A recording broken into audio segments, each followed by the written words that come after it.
I'll be reading the first part of Before the Sun Dance, Yellow Deer, by myself, Dakota Walker. Title art's by Philomena Melton, and it was edited by Jessica Price.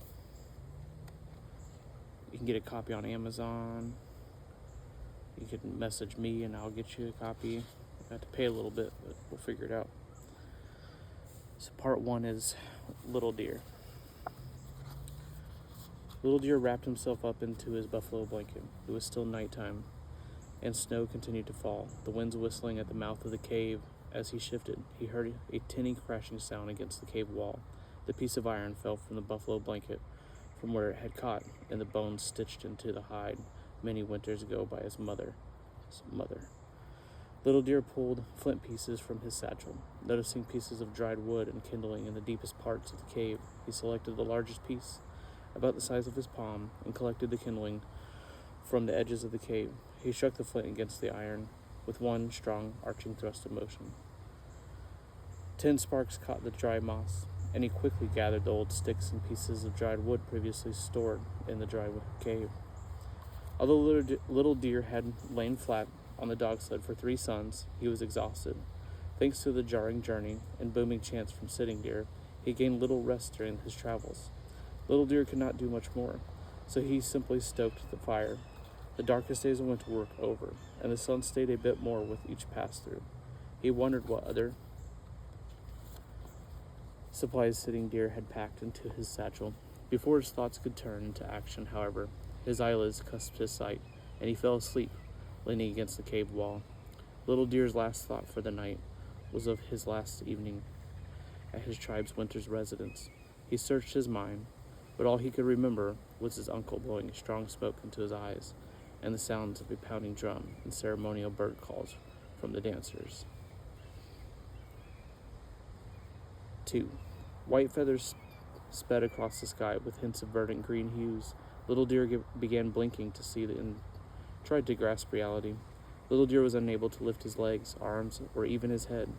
The white feathers morphed into the forms of deer, buffalo, fish, and even long-gone relatives. Standing Deer appeared through clouded vision. Now, Little Deer, you are here to seek your true nature. A distant chant caressed Little Deer's ears as his uncle sang a sacred tune. His uncle disappeared from the distance, and a white deer approached slowly. Upon its arrival, the white deer breathed on the face of Little Deer. Cold air numbed his face, and he could move only his eyes. The breadth and closeness of the deer faded as his vision turned again to smoke. The verdant green hues masked his sight. His uncle's chants faded, and he could no longer hear the holy man.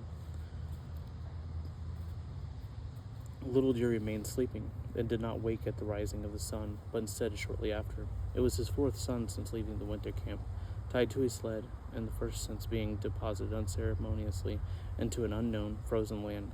The howls of his stomach were responsible for waking him from his deep sleep. Nightfall approached before his body was jolted by the desire to consume food. Despite his hunger, his exhaustion won out, and he could not remain awake as he drifted back to sleep. His mind played tricks on him as he recalled being strapped to the sled and jostling through the dirt and snow. His vision returned. The stars glowed in the inky expanse. A deer danced in the moonlit sky. Sitting Deer looked at Little Deer, strapped to the dog sled. Little Deer's eyes were open, wide as he stared back at Sitting Deer's round face. His face morphed, with antlers and elongated nose, resembling his family's animal spirit. Sitting Deer blew more smoke into Little Deer's eyes, and through his nose, and forced melted snow water from the palm of his hands into his nephew's mouth. He quickly drifted back to sleep at the quenching of his thirst. 2 suns repeated, both passing, being nearly the same. Little Deer grounded himself by chewing the buffalo jerky, the same used to sustain the 8 sled dogs. So, like I said, if you want to see see the prologue or read it, you can look on Amazon. And if you click on the Kindle option, it'll allow you to read a couple pages. But the prologue you can find that way, and there's another video on my channel that has the prologue being read.